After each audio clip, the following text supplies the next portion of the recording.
Welcome back to the IBFP. Here's your host, Boxing New. Welcome back, fight fans. Welcome back. Welcome to IBFP University, where we educate casuals. Look, let's just go ahead and break it down. And this is another edition of Fanboys Exposed, haters of Canelo Alvarez and Terence Crawford. So let's just break down the first fanboy. And today we start with, truth is a bitter pill. And he states, Canelo is terrified of Charlo, hence why he vacated his belt and became the franchise champion.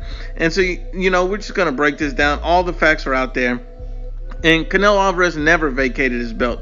And, as we see here, the World Boxing Council, the WBC, had voted to elevate Canelo Alvarez, not that Canelo Alvarez vacated his belt. Let's just be honest and unbiased. So Canelo Alvarez was elevated by the WBC. And on top of that, Jermall Charlo was also offered a fight with Canelo Alvarez at the end of 2019, and he rejected the offer. He didn't want to be great. So why would you make an offer to someone you fear? And how are you elevated and you never vacated a belt? See, facts cannot be biased. Let's keep it going.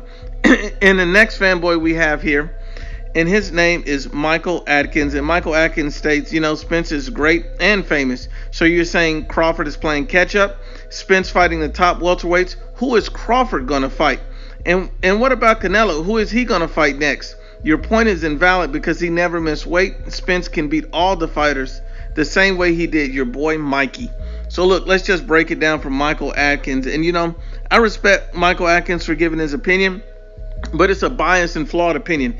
The first thing we're going to do is, how is Terence Crawford playing catch up when Terence Crawford is a 3-weight world champion? He's won, world titles in 3 different weight classes. Errol Spence Jr. has only accomplished a world title in 1 weight class. So by that alone, Terence Crawford is more accomplished than Errol Spence Jr. But not only just that, Terence Crawford was also an undisputed champion at 140 pounds. If you don't realize, Terence Crawford's legacy is already set.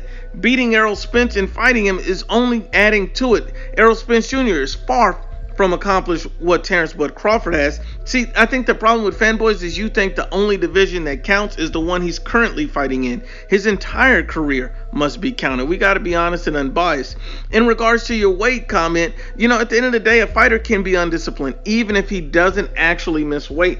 And what I mean by that is Errol Spence said out of his own mouth that he got to keep his weight in control. There's nothing cool about blowing up 25 plus pounds in between training camps and after spending the entirety of training camp losing the weight instead of working on your fundamentals. Let's just be honest and unbiased. If Errol Spence admitted it, why can't you? But let's just keep it going. The next guy comes from the Logical Man. And look, I will say this. I respect the Logical Man. I've seen the guy multiple times. Much respect to the Logical Man. And by no means is this a diss or calling you a fanboy. But the comment was fanboy-ish.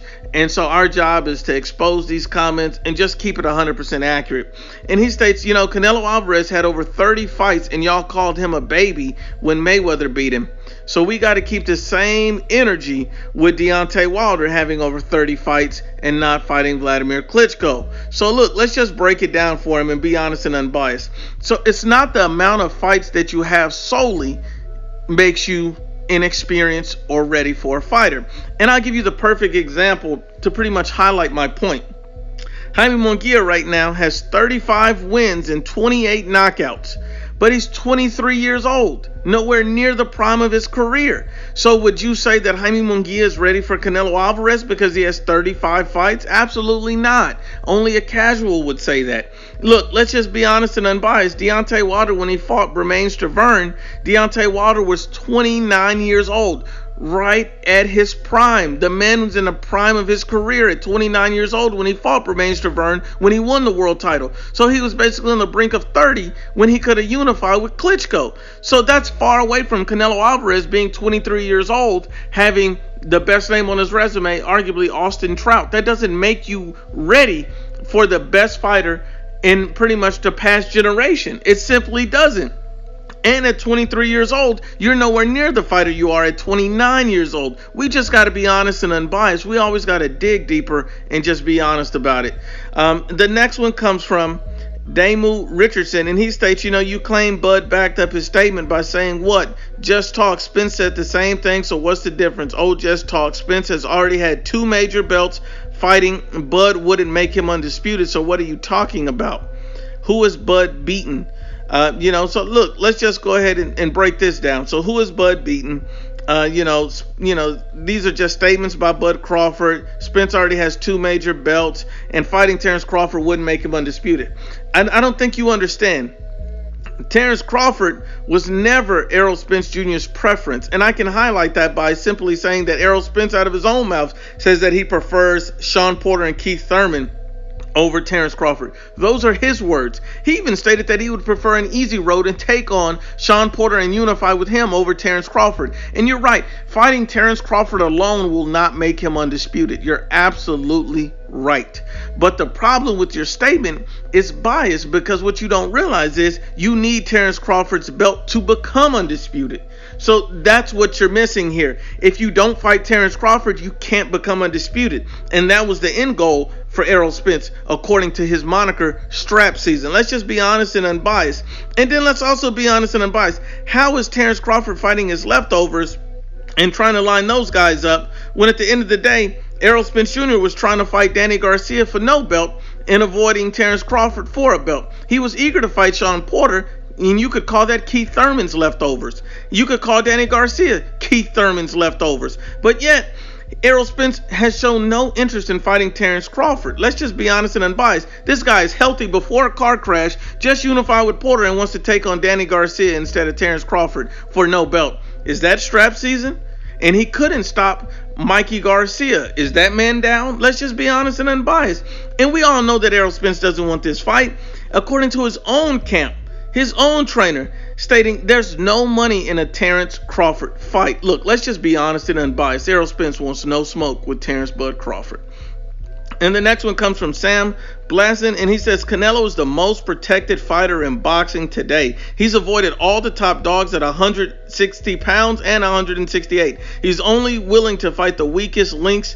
This is a Mexican-centric channel. Saying Spence is overrated makes you lose credibility.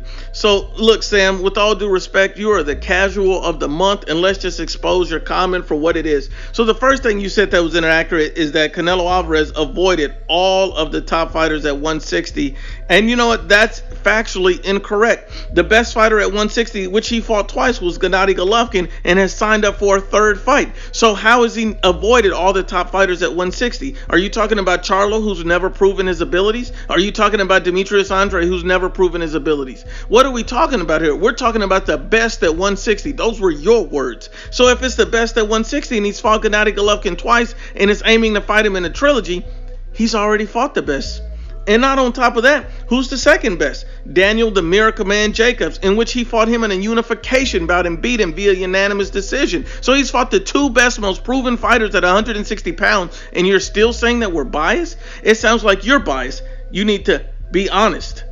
But let's just keep it going. And we get to Hassan Smith, and he says, so why won't Bud Crawford take on Shawn Porter again? None of those guys walk around at 147. Are we kidding ourselves? So you look, let me just body this comment and just be honest and unbiased and saying, Shawn Porter said out of his own mouth, he doesn't know if Terence Crawford makes sense right now, showing no interest in that fight. Let's just be honest and unbiased. Once again, it's the IBFP.